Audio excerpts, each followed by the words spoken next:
क्या आपकी रूह कांप उठेगी अगर मैं कहूं कि रोड आइलैंड के एक शांत, सुनसान फार्म हाउस ने अमेरिका की सबसे डरावनी, सबसे भयानक आत्माओं से भरी कहानी की जमीन तैयार की?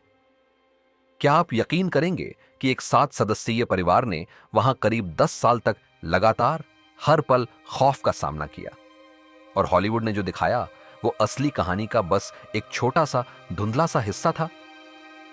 ये कोई मनगढ़ंत कहानी नहीं, कोई काल्पनिक हॉरर फिल्म नहीं। ये है पैरॉन फैमिली हॉन्टिंग की वो सच्ची, रोंगटे खड़े कर देने वाली दास्तान जो आज भी भूत प्रेमियों की नींद उड़ा देती है। साल था 1971 की सर्दी आम। रॉजर और कैरोलिन पैरोन ने अपने सपनों का घर खरीदा। रोड आइलैंड के हैरिसविल में बना एक पुराना 14 कमरों वाला फार्म हाउस। 1736 में बना यह घर 200 एकड़ जमीन पर फैला था। पुरानी लकड़ी की आवाजें, झांकती बीम्स और एक रहस्यमय सा आकर्षण, सब कुछ परफेक्ट लगा। उन्हें लगा कि ये उनके परिवार के लिए एक नई शुरुआत होगी। शहर की भीड़ भाड़ से दूर, प्रकृति की गोद में एक शांत जीवन। वो अपनी 5 बेटियों एंड्रिया, नैन्सी, क्रिस्टीन, सिंडी और अप्रैल के साथ वहां रहने आ गए। सुकून, ताजी हवा और खुला आसमान, बस यही उम्मीद थी।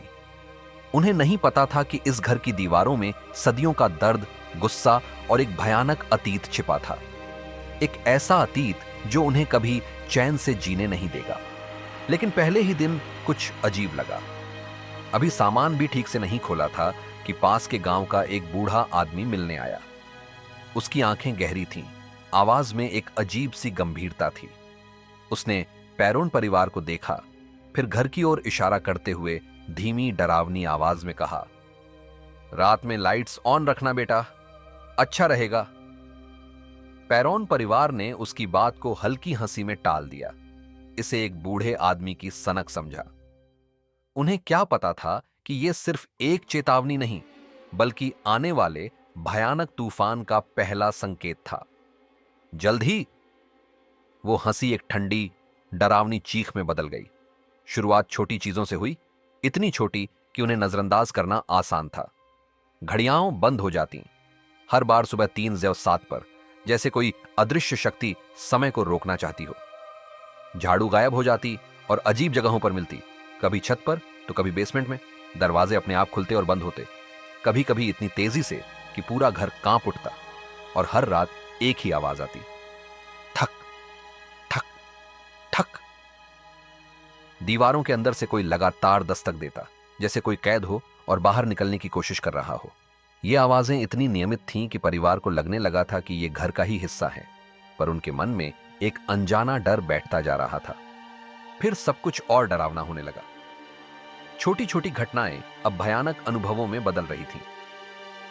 बेटियां अजीब आकृतियां देखने लगी, कभी धुंधली परछाइयां तो कभी स्पष्ट रूप से दिखने वाले भयानक चेहरे।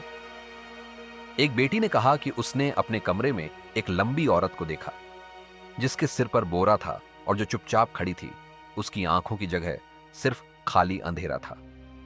दूसरी को रात में किसी के सांसों की गर्म हवा महसूस होती, पर पास कोई नहीं होता, सिर्फ एक ठंडी, भयानक उपस्थिति। बिस्तर हिलते, जैसे कोई अदृश्य शक्ति उन्हें हिला रही हो। बल्ब टिमटिमाते, कभी कभी तो फूट भी जाते, कभी कभी बाल खींचे जाते या चमड़ी पर किसी के नाखून से कटने जैसा महसूस होता, जिससे गहरे नीले निशान पड़ जाते। यह सिर्फ शारीरिक उत्पीड़न नहीं था, यह मानसिक यातना थी।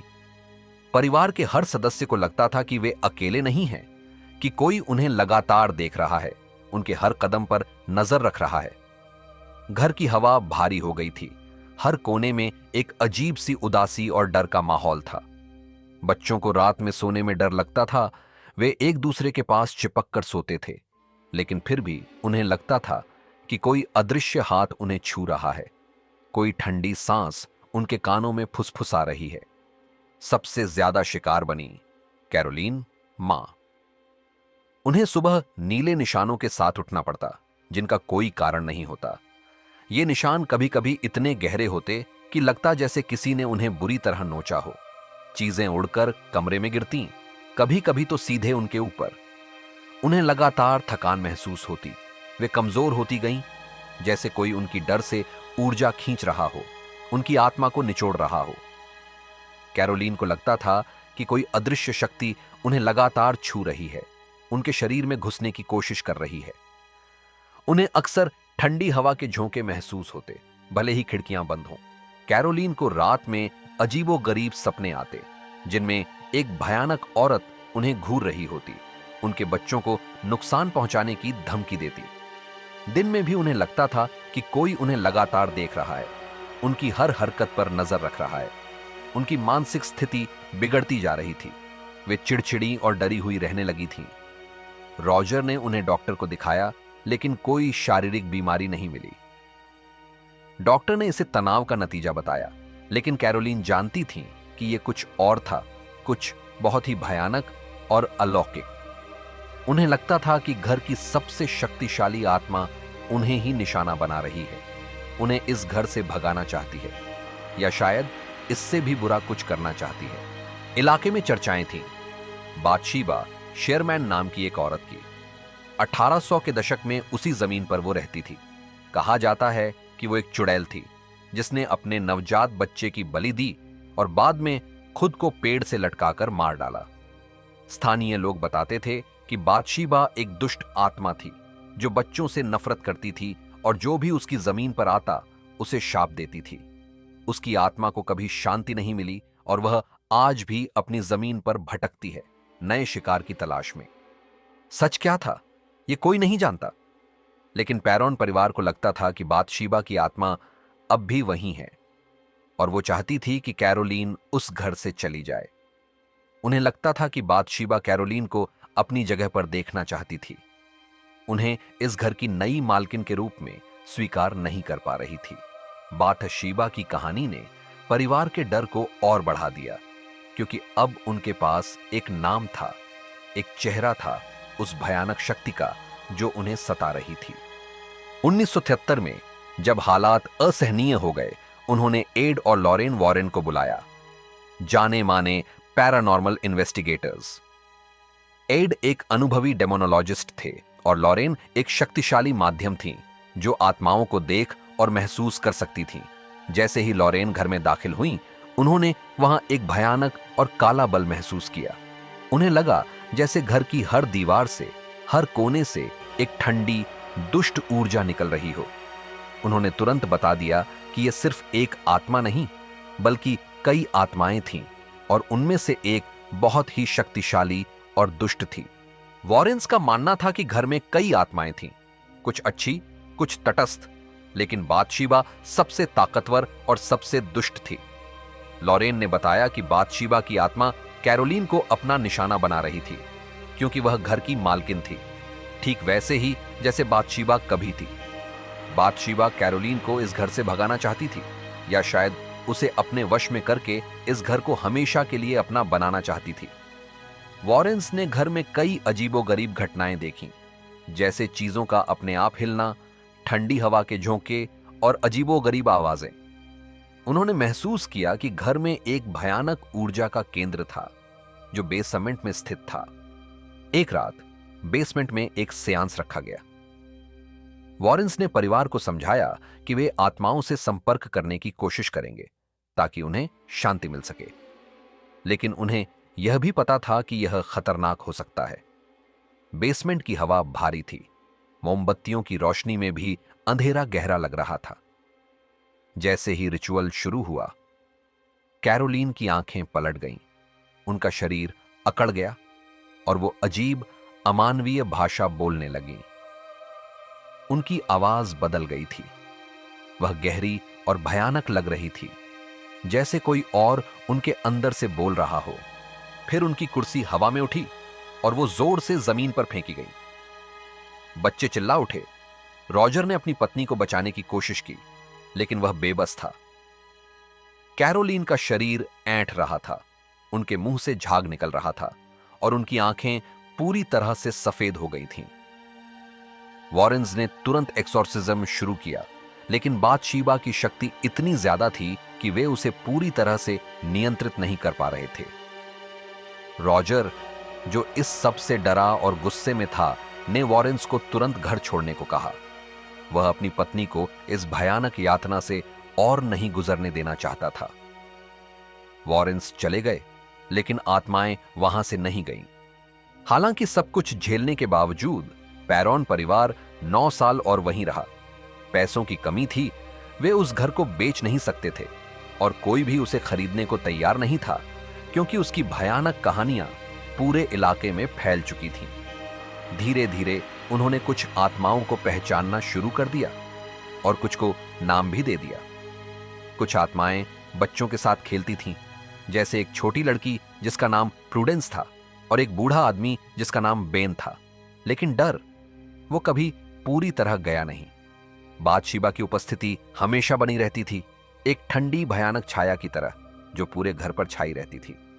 परिवार ने डर के साथ जीना सीख लिया था, लेकिन यह एक भयानक अस्तित्व था।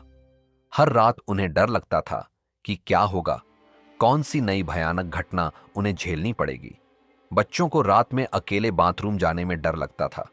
वे हमेशा एक दूसरे के साथ रहते थे। कैरोलीन की तबीयत कभी पूरी तरह ठीक नहीं हुई। उन्हें हमेशा थकान और कमजोरी महसूस होती थी। रॉजर ने घर को बेचने की बहुत कोशिश की, लेकिन कोई खरीदार नहीं मिला। वे उस घर में फंस गए थे, एक ऐसे नरक में जहां से निकलने का कोई रास्ता नहीं था। 1980 में वे आखिरकार उस घर को छोड़कर चले गए। रॉजर को एक नई नौकरी मिली और उन्होंने किसी तरह पैसे जुटाकर उस घर को बेच दिया, भले ही उन्हें भारी नुकसान उठाना पड़ा। और तभी सब कुछ शांत हो गया। जैसे ही उन्होंने घर की दहलीज पार की, उन्हें लगा जैसे उनके कंधों से एक भारी बोझ उतर गया हो। उन्हें लगा जैसे वे एक लंबे भयानक सपने से जागे हों। 2013 की फिल्म द कॉन्जरिंग इसी कहानी पर बनी। लेकिन एंड्रिया पैरॉन, सबसे बड़ी बेटी, वह कहती हैं कि फिल्म ने सिर्फ सतह छुई है। कोई जबरदस्त एग्जॉर्सिज्म नहीं हुआ था। असल डर धीरे धीरे दिमाग में उतरता था, मानसिक, अदृश्य और बेहद व्यक्तिगत। उसने अपनी किताबों की एक ट्रायोलॉजी लिखी, house of darkness, house of light, जिसमें उन 10 सालों की पूरी दास्तान है। कुछ कहानियां, उसने कहा, इतनी डरावनी है कि पर्दे पर दिखाना मुमकिन नहीं। तो क्या वाकई बादशीबा चुड़ैल थी? क्या जमीन सच में श्रापित थी, या डर और तनाव ने उनकी सच्चाई को बदल दिया? वो घर आज भी मौजूद है। जो लोग वहां जाते हैं कहते हैं हवा भारी लगती है और सन्नाटा जैसे जिंदा हो। पैरोन तो उस घर को छोड़ गए, पर वो घर उन्हें कभी नहीं भूला और हमारे लिए यह हमेशा रहेगा एक रूहानी राज।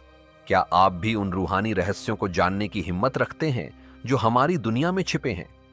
अगर इस कहानी ने आपकी रूह को झकझोर दिया है तो इस वीडियो को लाइक करें और शेयर करें उन सभी भूत प्रेमियों के साथ जो सच्ची डरावनी कहानियों के दीवाने हैं।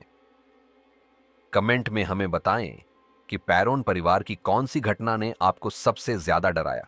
और ऐसे ही और रोंगटे खड़े कर देने वाले रूहानी राज जानने के लिए हमारे चैनल को सब्सक्राइब करना ना भूलें और बेल आइकॉन दबाएं, ताकि आप कोई भी भयानक कहानी मिस न करें। अगली बार तक अपनी लाइट्स ऑन रखें और अपने आसपास की परछाइयों पर नजर रखें।